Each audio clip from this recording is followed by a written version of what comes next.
And Dr. Makis, would you say that Alberta and now BC is outliers here, or is this standard of and I use the word healthcare in quotation marks, is that the standard across the country? Is that what our healthcare system really is when you pull back the curtain?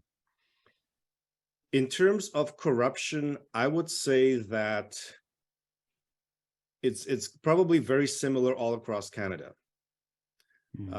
And you have to look at it this way. The people who rise to the highest positions in each province, whether it's the highest positions in the health authority or in the College of Physicians and Surgeons of Alberta, you don't get to these very top positions unless you have connections throughout Canada.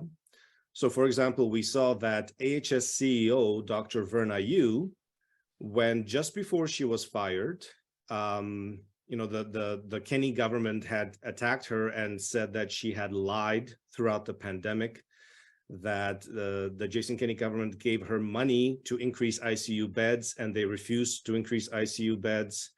They were lying about the data throughout the pandemic, trying to pretend there's a vaccination, so there's a pandemic of the unvaccinated and so on.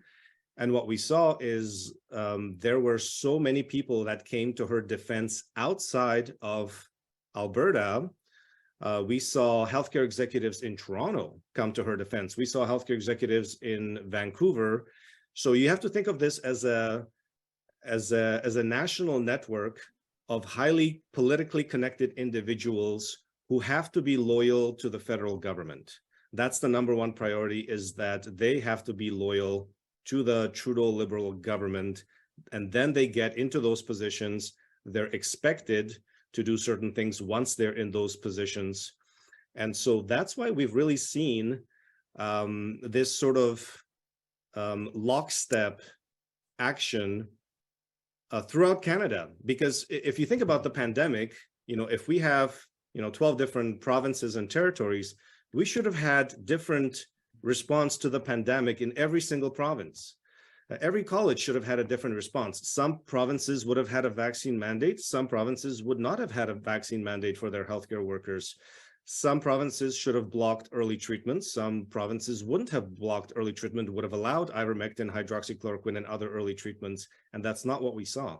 Right. What we saw was very much a sort of a uniform response to the pandemic.